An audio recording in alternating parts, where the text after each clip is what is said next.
Hello everybody. This time we are talking about market structure.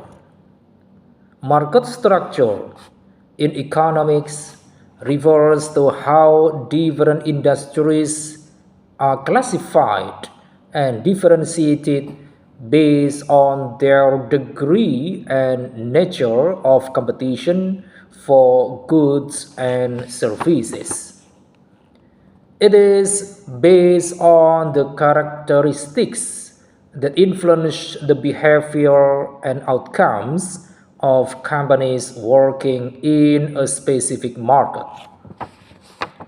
Some of the factors that determine a market structure include the number of buyers and sellers, ability to negotiate, degree of concentration, degree of differentiation of products, and the ease or difficulty of entering and exiting the market.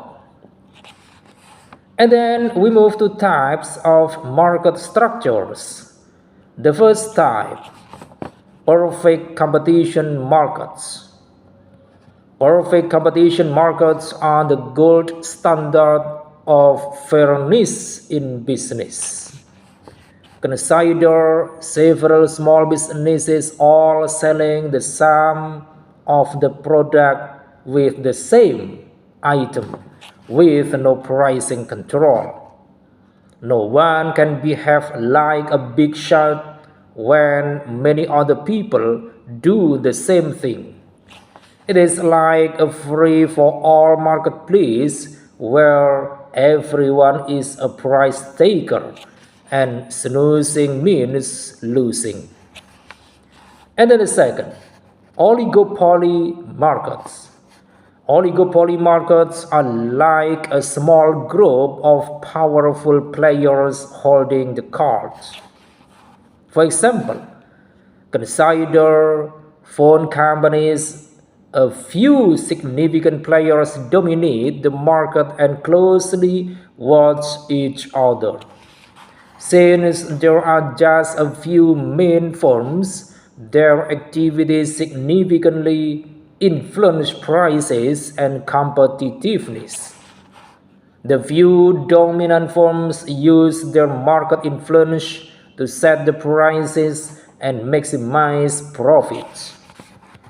And then third, monopoly markets. A monopolistic market is similar to being the sole player in the game. A single firm rules the entire playground, calling all the shots.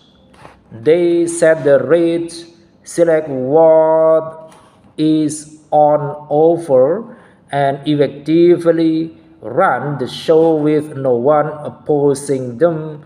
And monopoly markets offer high entry barriers, making it difficult for new participants to establish owing to exclusive dominance over the market. The escape barriers are low, allowing the monopolies to escape with little difficulty. And then fourth, monopolistic competition market. Monopolistic competition is like a party with various to snacks. It's a market with numerous businesses, each attempting to distinguish itself with its own offerings. Unlike a full-fledged monopoly, no one has complete control over the sun.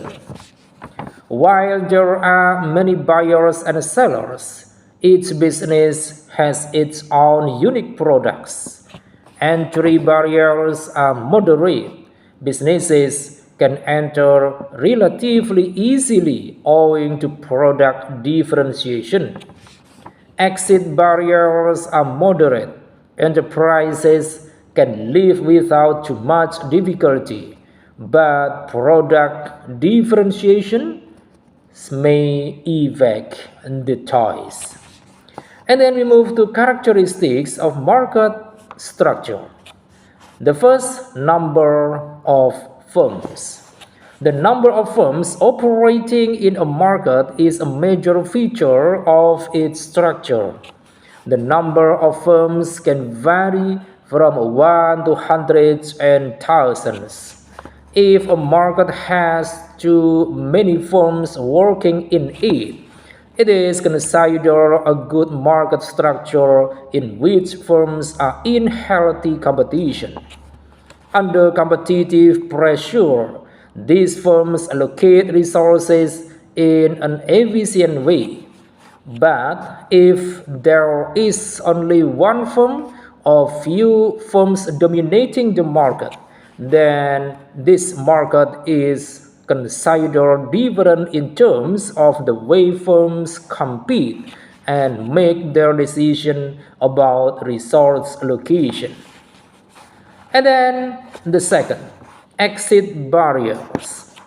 Exit barriers are the hurdles faced by existing firms when they try to leave the market. When there are no barriers to exit, existing firms can easily and quickly leave the market. And then third, market knowledge. Market knowledge is the information available to buyers and sellers. In some markets, there is perfect knowledge or perfect information, which means that all the information is freely and easily available for buyers and sellers. In all the markets, there are secrets and the presence of asymmetric information. And then fourth, entry barriers. Entry barriers are the hurdles faced by new firms when they try to enter the market.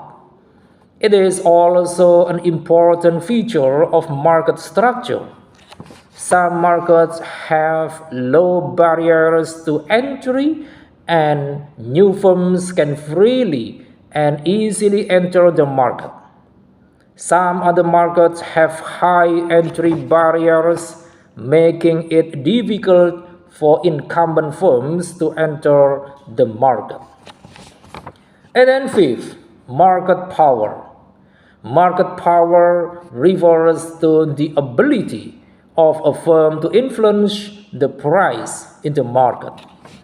It is also an important determinant of the type and structure of the market. In some markets, firms have no market power and they cannot influence the price. These firms are called price takers. In some other markets, firms have the power to influence the market price and are called price makers or price setters.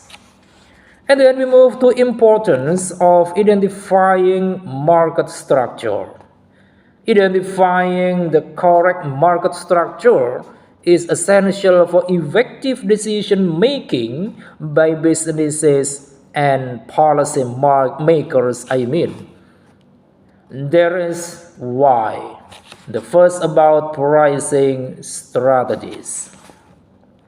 Different market structures require different pricing strategies.